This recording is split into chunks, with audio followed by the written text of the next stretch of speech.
What's going on, everybody? Welcome to this week's episode of Between the Ropes. I'm MacArthur Moore, Wesley Farnador, Hunter Fletcher. You can find our social medias down in the description down below and also on the screen. We love sports and all things about it. The MLB All-Star Weekend, I guess you could call it, early week, was on Monday and Tuesday.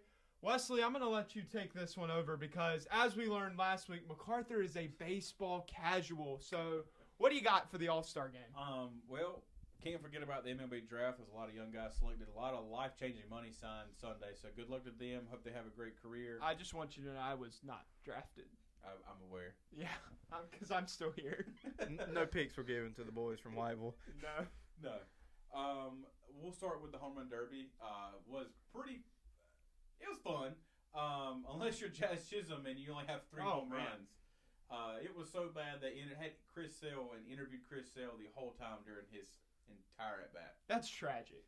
Yeah, I think he had 3 home runs out of 32 swings, so it was pretty bad for him. Yeah, that was it was a tough watch to say the least. Yeah, it was. But it was still pretty good competition. Cal Raleigh ended up winning, but in the first round he beat out Brent Rooker by like half an inch to advance to the second round, which was fantastic. And then O'Neal Cruz had the furthest ball hit. I think like 513 feet. He was a monster. Yeah. I really thought when he started out with that ball at 513 feet, I was like, yeah, this man's going to win the home run derby. I said, it's done. And he didn't do it, obviously. But Cal Raleigh had a great story. My secondary pick behind Ronald Acuna. Well, none of our picks for first were going to win because as soon as we said Ronald Acuna, it was like the next day he's like, I'm sitting out with Matt Olson, you take over. Yeah. Which was fine by me because I love Matt Olson. But with Cal Raleigh, his dad was his pitcher and his 15-year-old brother was his catcher. I love that. That's great. Awesome. And every time he hit a home run, you could hear his brother in the background going, yeah, yeah. Like he just was jacked up for his brother. It was great. I enjoyed the home run derby. I thought the home run derby was good. I do too. I think it was put together pretty well. I think I would have loved to have seen like an Ohtani or an Aaron Judge in it. But it was still great. It's kind of like the dunk contest. You'd like to see some stars. I mean, the home run derby was way better than the dunk contest. Like, that's not what I'm saying. But, yeah, I thought I enjoyed, as a baseball casual, I enjoyed the home run derby. Yeah, it was very well put together. And then when you look last night, or I guess you could say Tuesday night, depending on when you watched the video, the All-Star game was great. Yes. I enjoyed every minute of it.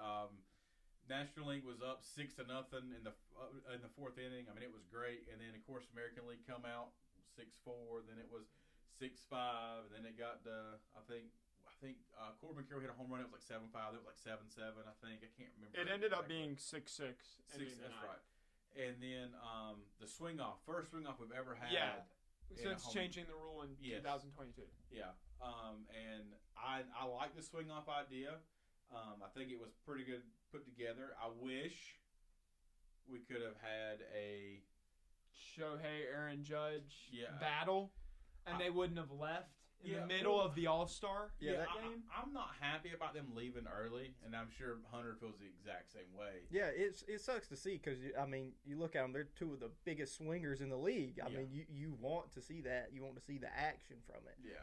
It's two of the biggest names, not only biggest hitters, but also just two of the biggest names in baseball. In the American League and the National League. And another thing that sucks to me is it was predetermined who was going to be in the swing-off before the game even started. So they knew when the game started that either Aaron Judge or Ohtani. It wasn't like they waited to that ninth inning to say, all right, hey, here's my 3 guys, here's my 3 guys. It was before the game started, it was like, these are going to be our swing-off and players. They didn't pick Shohei or Aaron Judge. I just think that's criminal. And I'm wondering if it's because maybe Shohei and Aaron were like, and Aaron Judge were like, hey, we're going to leave in the 4th inning, which I think they should be forced to stay. Because there's a lot of fun that happens. I mean, it's the camaraderie of the game. I look at it no differently than I would any other sports, All-Star or Pro Bowl or whatever.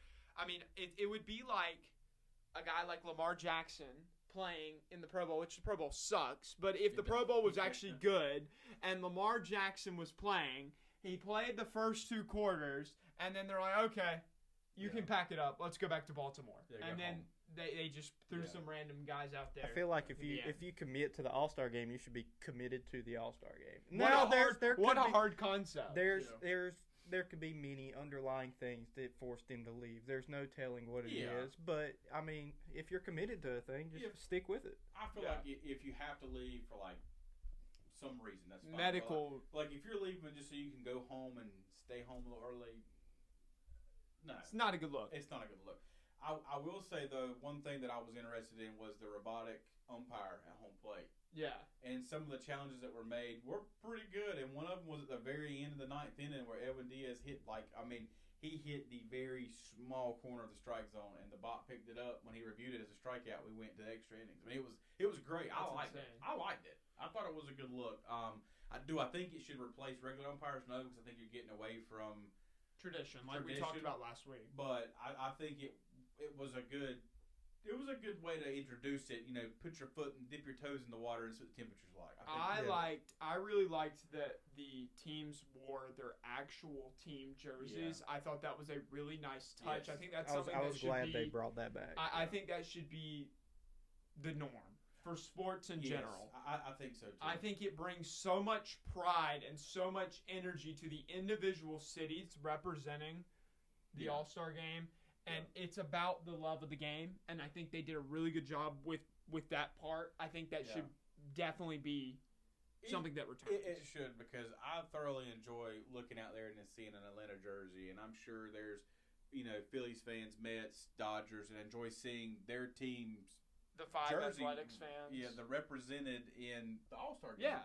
And I think that it worked out great, and I hope they continue to keep that moving forward. I didn't mind the team jerseys for National League and American League for your home run derby. I thought that was cool. They look good. But I think the design kind of sucked a little bit, but I think it was a great idea. And I think moving forward, I think the Major League Baseball should consider constantly doing that every year. I think it worked out great. I think so, too.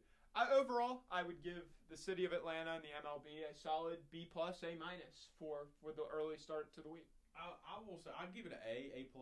I've been to several games in Truist Park, and the ballpark is amazing. The atmosphere around the ballpark is amazing. You've got shops, you've got little restaurants you can go to. I mean, it's just a great place. And from what I've heard, is this past week and weekend was just awesome down there in Atlanta. I mean, they had a place where you could get a paper bag full of baseball for like $45, one baseball. But you had a chance to either get a game-used baseball from Atlanta, a Matt Olson autographed baseball, Austin Riley autographed baseball, or I think it was an Acuna autographed baseball. So you really can't go wrong. No, you can't, because even if you can't lose. Even if you don't get the autograph, you're still getting a baseball that was in an MLB game. I bought one 2 years ago, and it was actually a foul ball that was smacked down the line, but I've got that baseball in my man cave in my Atlanta Braves personal collection. So it's pretty cool you get a piece of a game to take home with you regardless. Yeah, that's cool. Yeah. So moving on from the MLB, did y'all see the bombshell news on Wednesday? Bradley Beal. We talked about it a few weeks ago, and the Suns and what they needed to do, and I think we all agreed that Bradley Beal needed to get out of Phoenix for the Phoenix Suns' sake. They are going to buy him out. They are going to pay him, I think it's $97 million out of the $110 million in his contract. I think he has $97 million guaranteed. So he is now bought out. He is signing with the Los Angeles Clippers for a 2-year, $11 million deal. What do y'all think about this move? Because there's a lot of happy Suns fans, but there's also a lot of happy Clippers fans right now. If I was a Clippers fan, I would be pretty excited for the deal. My thought is, Bradley Beal. What are the Clippers building down there? The Clippers are low-key nice now. Yeah, I mean, they got James Harden, Kawhi Leonard, and now Bradley Beal. It creates a starting lineup of James Harden, Bradley Beal, Kawhi Leonard. They got John Collins in a trade, as well as Brook Lopez at the center. And that's a good five. That's a good five. If they can execute, and Tyronn Lue is the coach, who's solid. He's not a bad coach. Yeah, he's not a bad coach at all. That's a solid five. Wesley, what do you think about the Lakers and Clippers now? Is there any competition going on here? Are the Clippers better than the Lakers? Of course, you can't count out Luka and him being great. I think the Lakers are still better, but I'll tell you this. And LeBron's still LeBron. Yeah, I will tell you this. If Bradley Beal if everybody that's on the Clippers were on the Lakers and Bradley Beal would have went to the Lakers with this Clippers team, this would be plastered all over the news. I agree. First Take would have opened up with it tomorrow. I mean, it would have been like Lakers in 5. Yeah, Lakers in 5. it would have been. That's all you would have saw. Bradley Beal, Michael Field, Beal, Lakers at 5. That's all you would have seen and all you would have heard. That's true. I think what I think what the Clippers are cooking up in LA is a pretty solid team. Yeah, I think they will make the postseason. I think maybe. I think definitely. It'll probably be one of the playing game teams. I think. But I believe they were the 6 or 7 seed this past year. Yeah, so they're going to be. I mean, they're they better. Beat as that. Definitely. If they stay healthy. That's true. Kawhi has had a problem. I mean, he's constantly. You need to put that man in a bubble right now, and just not even play him in the regular season. Only let him play postseason. Yes. Yeah. Let playoff Kawhi come out. Yes. And then, no practice. Just can't touch anything. No until practice. postseason. No games. You're only a postseason player. What a disaster this situation is, though, for the Phoenix Suns. Because I was going to ask you, are they rebuilding now? They're in a weird spot because they just signed Devin Booker to a big time contract, keeping him in the desert. They've got Jalen Green, which we've heard many different rumors. Is he staying? Is he going to go? Are they going to try and trade him? There's so many questions. I still don't think you're rebuilding because what kind of draft capital do you have? You got Kamal Malwatch with the 10th overall pick, which I think is going to work out. I don't think he's a day one NBA ready player, but I think he's going to be developed to be a really, really good center. But you still don't have the draft capital that these rebuilding teams would have. Yeah. And so this is just such a failure. Matt Ishbia is a complete disaster of an owner. You mean 2K general manager? Matt Ishbia. Yes, definitely. Yes. He runs his team like I run my team playing 2K. This puts the end to the Kevin Durant experiment in Phoenix because the whole reason they got Bradley Beal is it was supposed to create this trio of Devin Booker, Kevin Durant, and Bradley Beal. That's over now. Yeah.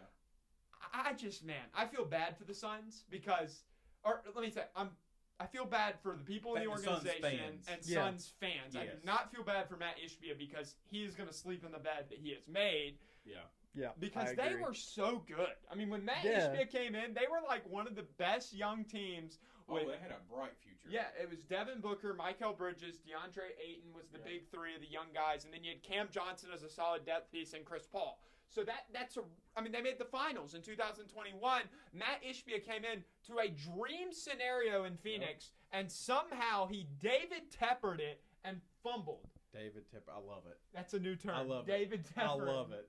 You know what, though? I wonder if this started the downfall. Remember when Ishbia was running his mouth at Giannis? I do remember that. Is that what caused the downfall of the Phoenix Suns? No, I just think is it the curse Matt Ishbia's an idiot. Is it the curse of the Greek freak? No, I don't think so. We all played NBA 2K. Yeah. One time or maybe 40 times. When I was younger. In a night. Yeah, you know. So I was thinking, where would y'all rank? Because there's been a lot of talk about NBA 2K26. Number one, how trash the cover is. If you want to know my thoughts about how bad it is, you can go watch my video. Another shameless plug. But where would y'all rank the last 10? Because we've had some really good 2Ks in the last 10, and we've had some really, really bad ones. So who's y'all's, worst? Bottom of the barrel. Worst? I'm going to have to go with 18. 2K18? 2K18. And at the time, I was hyped as a Celtics fan with Kyrie Irving and the whole locker room situation. That was just horrible. But it was a horrible game. It was trash. It was bad. That's my 10 as well. NBA 2K18. The neighborhood was bad. It was a good idea. It was a really, really good idea. I was hyped as a little 6th grader going to play in the neighborhood.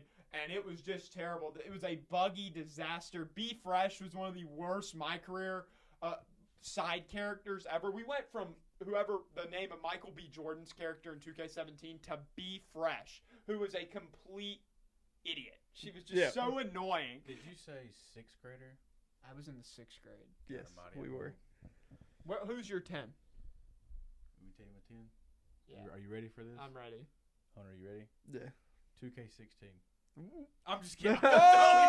I'm totally kidding. No, it was between 18 and 23, but I gave it 23. 23, really? I liked 23. Or I generally liked 23.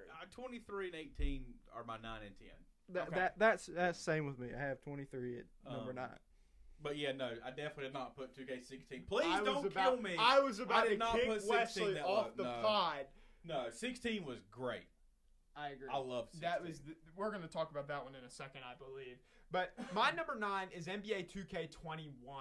I had NBA 2K21 on current gen and then a little bit on next gen.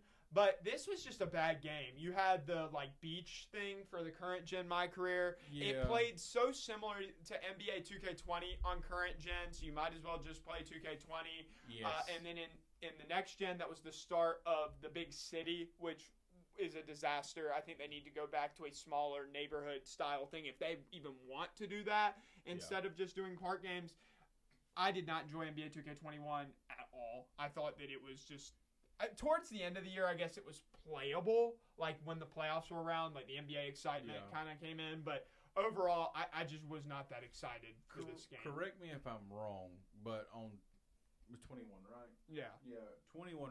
Correct me if I'm wrong, but you had your current gen player, but your current gen player would not cross over to your next gen. I think that's right. Yeah. Yeah, I feel like that is right. I remember playing 21, and I made one player for current gen. And then me and my buddies got next gen, and I had to completely start over. And then to even get out of the park, you had to play in these pre-park games to even qualify. That's right. That pissed me off. 2K21 was a bad game. 2K21, just throw it in the trash. Now that I'm thinking about it, I'm going to put 21 at number 10. At number 10? Over 18? That's criminal. 21 sucked. I mean, I don't disagree. And then that moves to my number 8, which is NBA 2K22.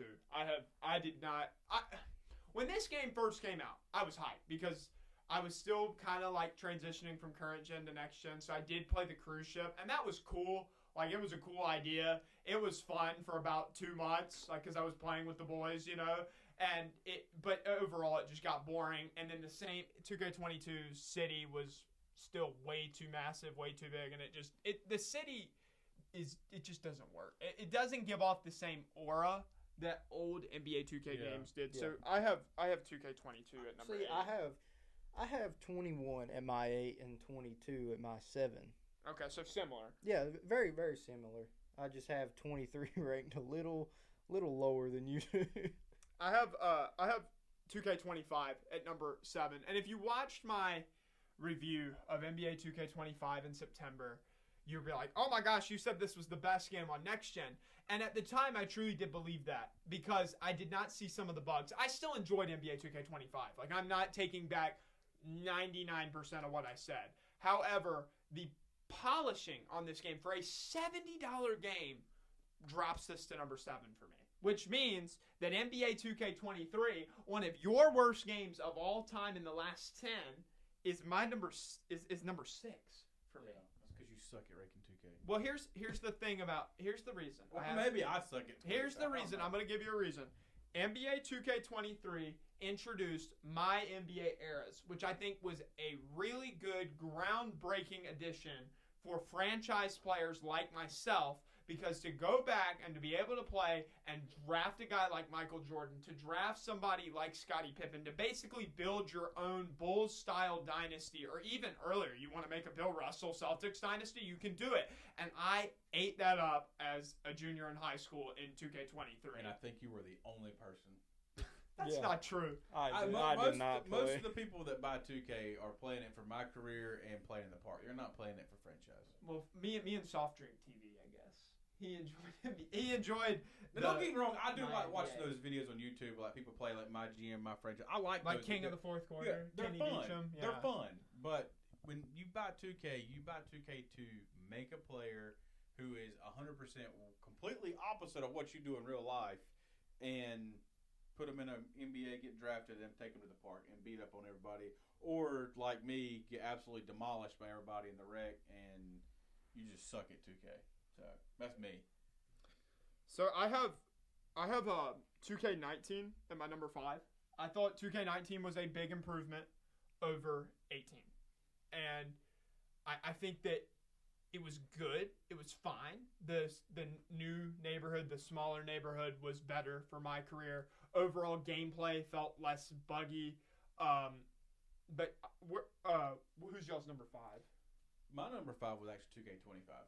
Okay. Yeah, so we were kind of close with each other where we put stuff. Right. 2K25 wasn't bad. And I'm realizing now NBA 2K24 for me is in between 2K25 and 2K22. It's okay, though. We still love you. Thank you. I appreciate it. I do suck at ranking 2Ks. It's confirmed. Well, Man. I do say I did put 2K25 at number 5. I did enjoy playing it. I mean, it wasn't horrible. It wasn't great. They have a lot to work with, I think, moving forward. Yes, they have a good foundation for the future, I guess you could say. Yeah, it just depends. Are they actually going to do something with it in 2K26? I mean, they did put Angel Reese on the next cover, so probably not a whole lot. You got to buy the Carmelo Anthony version to get the good game. Who you got at number 5? Number 5, I've got 24. 24. Okay. I did play a little bit of 24, and I enjoyed it. I enjoyed it. I enjoyed playing in the park. You know, love playing as a big, just dropping absolute monster dunks on people's heads. And I enjoyed 24. So I had to give it a 5. It wasn't spectacular, but it wasn't a bad game. Yeah. Next, I've got NBA 2K20. I have 2K20 at my 3. Okay, me too. I think we played 2K20 together, if I'm not mistaken. We did. I feel like everybody played NBA 2K20. It was such a vibes game.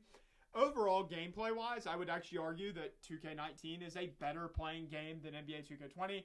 This is mostly a nostalgia pick for me because when COVID was going on and there just wasn't that much to do, it was fun. It was something cool to do, something fun to play with your friends. And what did you have to do the next day? So you played until 3 a.m. The neighborhood was the exact same as 2K19 with some different coloring. Did not love that. But overall, I did enjoy NBA 2K20. I was never one of these people that's like, NBA 2K20 sucks. It wasn't the best playing game ever or anything like that. But it was a fun, nostalgic, vibes type game with the boys in the Xbox party. What most people would have thought about why 2K20 sucks is like maybe not that many people are playing it because everybody was hot on Warzone during COVID. But 2K20 was good. I actually had 2K19 at my 4. Okay. Yeah. And I had 2K20 at my 3. Same. So we all have the same. Yeah. Third. Well, so for me, for the next few that I'm gonna rank in 2K, I made a stretch 4. Every one of those 2Ks because me and I had a stretch 4 in 2K20. Well, see, it was me and a group of my buddies. We already had a point guard. We had a shoot guard that was a lot beyond defender. My buddy Justin was a small forward who rebounded, and I was a stretch forward. My cousin Jody was the big, and we had a rec team that we ran every single night from 2K16 to 2K21 every night, and then obviously we all started going our own separate ways for 2K. But yeah, I enjoyed 2K19. I didn't hate it. I thought it was pretty good. I thought 2K19 was an improvement over 18, and 20 was just kind of the same deal. It's just better vibes because of the pandemic when we were all stuck at home. Yeah. Number 2, I think we might all have the same top 3 because who y'all got at number 2? 17. Me too. Yeah. I got 17 too. 17 was fun. 17 was fun. I enjoyed 17. The player models were a little weird. Kevin Durant, I feel like, was 110 pounds soaking wet. I remember nothing but skin and bones. I remember when the trailer came out for 2K18, I was so excited because I was like, oh my gosh, they got Kevin Durant's body type right because he was so weird looking. They got some of the player scans way off in 2K17, but the My Career story was really good. It was very with good. Michael B. Jordan. It was a fun game. It was a fun play. It played pretty well. Yeah. Y'all remember the servers, though, on 2K17? Y'all remember how slow they were? Very slow. And the loading screens? Dial-up internet slow. Yeah. And I used to think it was my internet, and then I would go to my friend's house, and it'd be the same thing. And I go to another friend's house, and it'd be the same thing. And I'm like, okay. It's not my internet. It's just the loading screens. But overall, I did enjoy 2K17. So, speaking of player scans, did any of y'all actually scan your face for your My Career player? No. Never. I tried, but I never could get it. Okay, so I did twice. One time it worked out great, and then one time I did it, and I looked like I was a burn victim. And it had my face all deformed. Half of it was dark, half of it was red. It was just horrible. And then you know what I did? That was my face scan. For the whole year, fix it? I didn't fix it. I left it. It was so atrocious that we all thought it was funny that I kept it. That's crazy. So if you were guarding me in the rec center, you look like you were guarding a burn victim. Dave, I have any sympathy for you? No.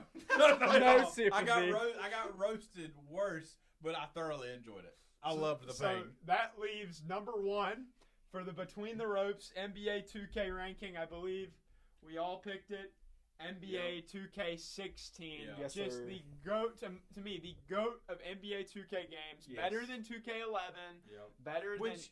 Which 11's good. 11 was great. 11 was my high school, like, nostalgia. after I graduated high school, nostalgia for me was 11. It was a good game. Yeah, 2K10 But and 2K11. 2K16 took everything that was working in 2K15 and elevated it. Yeah. The My Career storyline with Vic Van Leer and Freak was insane. I actually went and replayed the My Career story, and I enjoyed it just as much as when I was like in the 4th or 5th grade.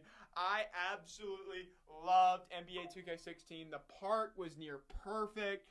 You had the Sunset Beach, and the other the two. High Flyers.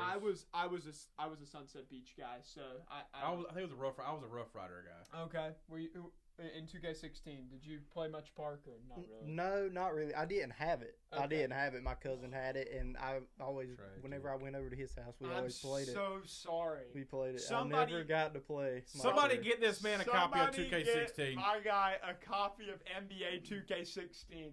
Because in 2025, it is still the greatest playing basketball video game of all time. That's our list. Make sure to let us know if we messed up. But I will tell you this. If we could have included, other than the last 10 years, I probably would have put 2K11 and 2K10 1 and 2 for me. Really?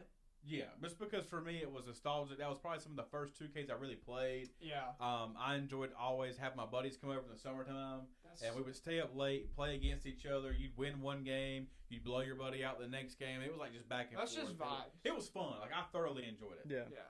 It makes me miss my childhood thinking about it. That's how I feel about NBA 2K16, and even like I don't miss what happened during NBA 2K20, but like being able to just play like hours and hours, and like it feels like the community was less toxic like back then. Like people, I mean, they might have been, and we were just cool with it, but it was like less fun. Toxic. It was less toxic. It was a fun toxic, and not like. Yeah, it wasn't a bad where you were like, do I really want to play this tonight? Yeah. Do I really want to hear all that? Yeah. It was just fun. It was vibes. Yeah. I enjoyed it. To wrap up this week's episode, we're going to talk about the British Open, the Open, whatever you want to call it, because round 2 is going on when this video is being uploaded. At Royal Trubbish Golf Club, I might have just butchered that. The Europeans in the comments, if any are watching, are going to roast me. I don't think we've made it to the European continent. I don't think we have either. I don't think we have either. But I played it on PGA 2K25 to try and get a feel for the course because I had never really studied. Yeah. And I will tell you, the greens are tiny. So how'd you do though? I think I played with Max Homa, and I think I shot 1 under. So I played okay, but it was I wasn't on rookie. So I think I played okay. What I thought was good. I think but there are plot bunkers everywhere. It's a typical European course. Yeah. We're gonna talk about our picks. Who wants to start? I'll let Hunter go first. All right. Well, I'm gonna ride with who I rode with the first time. Bryson DeChambeau. My goat. My goat. The goat. Oh boy. I think he's gonna come in and hit bombs. He's gonna show those Europeans how it's done. I hope you're right. My pick is who you're wearing. No, it's not. It is Justin Rose, the Englishman. Even though they're playing in Ireland, that is a solid pick. Justin Rose, because here's why. European courses and the Open as a whole as a tournament has never favored the high, super long hitters. It's the reason I don't pick a guy like Bryson. It's the reason I don't pick an American like Scotty Scheffler. As solid as a pick as that is, I don't think you can go wrong with Scotty Scheffler.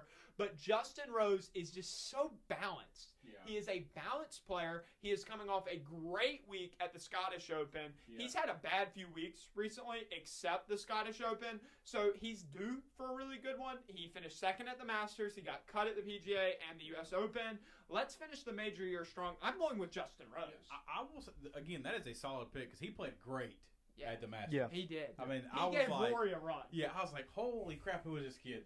Not a kid, but I was like, oh, who is this guy? He's keeping up with. And then since I met him at the PGA, he's kind of sucked. And then it's your fault. It's all my fault. I'm sorry, Justin. You caused the downfall of Justin Rose.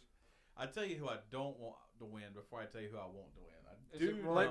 I don't want Roy McIlroy. Thank you. I'm about to say shot in the dark here. Yeah, I do not. I think he could though. I know I've said it in videos in the past, and I'm sure somebody's gonna bring it up, but I was happy for him, not happy for him to get his Grand Slam. But now that's over, I could give two flips about it. I didn't give two flips when it was going on. No, Roy, real. I can't. I'm done with you. You suck. No. But I'm sticking with my guy, Colin Morikawa. I just want to see him win a major. He needs one so bad. It's been and so long. I need him to know that I'm cheering for him. Not that he cares. Maybe that'll change it. Breaking news: Colin Morikawa is going to win the Open. I've changed my pick because Wesley wants him to know that he. Exactly. Just kidding. No, Justin Rose is going to win it. I feel very good about it. We all play golf. Yep. What is a rule? There are some rules that are super annoying. What's a rule that or maybe rules that you would like to see go away in the game of golf? It doesn't have to be an official one. But I'll let one of y'all start. I'm going to let Hunter kick it off again. Ooh, I don't know. I haven't really thought much about this. I can go. Mine is when you pay for a cart fee and you got two players and you're going to ride in one cart and you have to pay for two cart fees. Yes. That is the stupidest rule in golf. It is not just stupid. It is just plumb ignorant. Because here's the thing.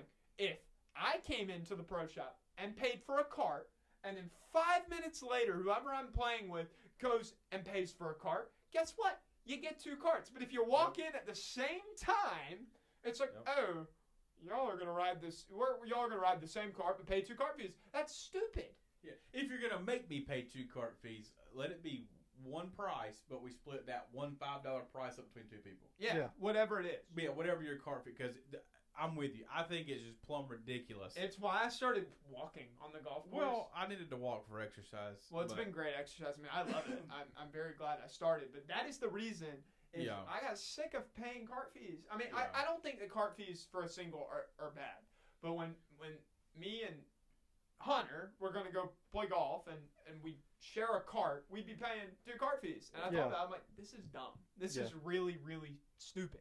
So that is my rule. I think that is terrible. I think it's really not much of a rule, but it's more of like not even it is a rule for PGA, but when you're approaching your ball on the tee, you just lightly just tap your ball, and your buddy's like, that's a stroke.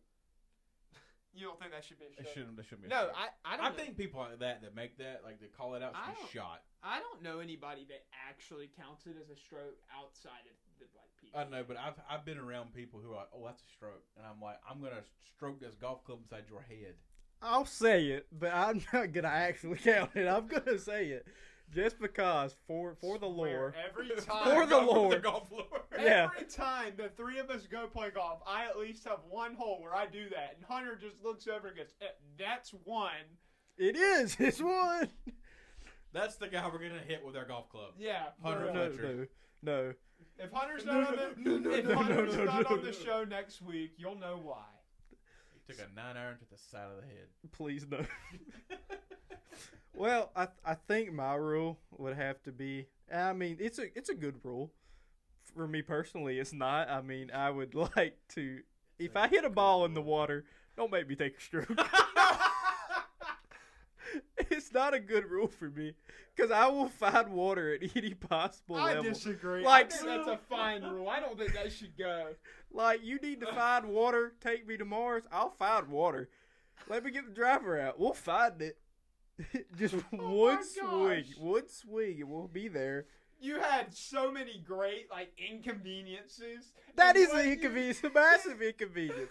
Water on the golf course? I'm trying to hit grass. I don't need the water. I mean, what are we doing here? This it's called golf. We hit it on the grass, and they just put water. Who puts water? No, this is such a. I cooked here. No, I cooked here. No, that'll wrap up this week's episode of Between the Ropes. Thank you so much for watching. Hunter does not know what he's talking about. Oh, I do. Follow us on social media at Instagram, Spotify, Apple Podcasts, YouTube, wherever you watch your podcast. Please follow us. that'll wrap up this week's episode. We'll see y'all later. Follow us to the water.